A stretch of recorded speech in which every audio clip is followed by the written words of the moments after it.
when you think about, career progression, and, you've been a huge advocate for Enable. And again, we always appreciate you for that. And obviously still, paying homage by coming here today. Talk to us a little bit about what that, career progression look like, especially when you take into account just that aspect of rebate management. I know that was kind of like one area to your entire scope that you have, because it's very broad.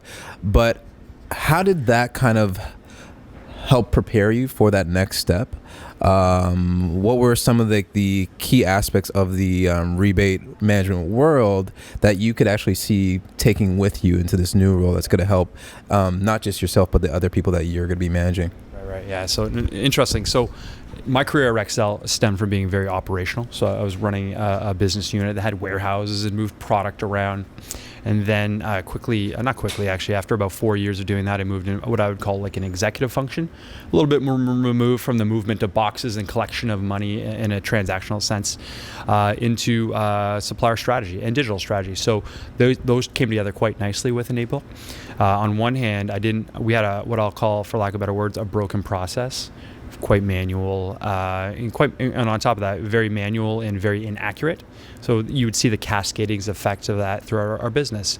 Meaning, if I couldn't get my accruals accurate, then I would be undermining a business that might be flourishing. By undermining it, then they would have to make operational cuts to allow that to produce an EBIT number, and that would particularly take the form of headcounts and facilities. So there was a knock-on effect by not doing that process properly. And I quickly realized that at that point, to make this a very seamless and pain-free experience, we needed to automate that process. And that's how I came cross paths with Andrew and Enable very early on. And what I realized after that point is something that was very painful for my company actually became a source of strength. And I take that learning, which is really your question, going forward, and I have many different versions of that through my company, where things are very painful, but they don't have to be. They're only painful because we've made it that way, because we have a few processes that overlap and not a lot of clarity on what the goal is. So that's one big lesson I took away from our experience together, truthfully, and we've been together for 4 years.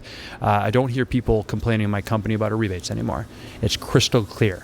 And we moved on to the next issue. And there are many issues, and if you have a good HRS system, I'd like to talk to you about that, but that's a whole other subject altogether. But it is a really nice transition, this experience, into what happens next, because it does show, with just a little bit of clarity and foresight, then you can solve these problems. It actually is quite easy if you have the will to do it. So hopefully that answers your question for you.